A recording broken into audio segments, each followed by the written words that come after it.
President Joe Biden says Americans pay the highest prescription drug prices in the entire world and that he wants to fix that. Some local demonstrators say that San Diego Congressman Scott Peters is stonewalling progress on legislation to make that happen.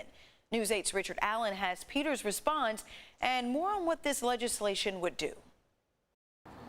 Well, that's right. Congressman Peters contends he is being misrepresented by these protesters, pointing out he's come out with an alternate plan to lower prescription drug costs of his own.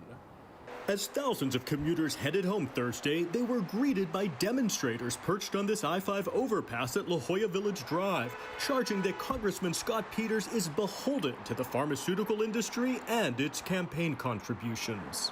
Like a lot of Americans, we're real frustrated when our Congress people sell us out to their big campaign donors. We should be able to negotiate lower prices, and Scott Peters is trying to block that.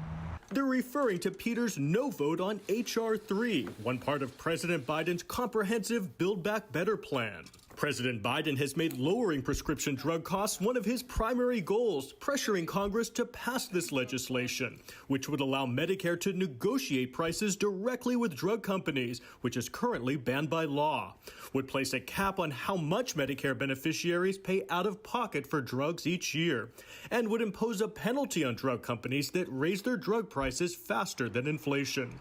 Demonstrators say Peters had previously backed this proposal and should do so now. Instead of standing with the president on this, he is turning his back, and it's just wrong. Peters' office says that his position is being misrepresented, adding he's introduced his own plan to allow Medicare to negotiate with drug companies and cap out-of-pocket costs for seniors at a level lower than competing proposals.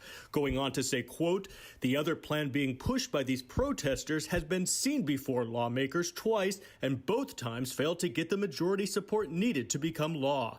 Representative Peters knows the urgency to lower drug costs and refused to see history repeat itself.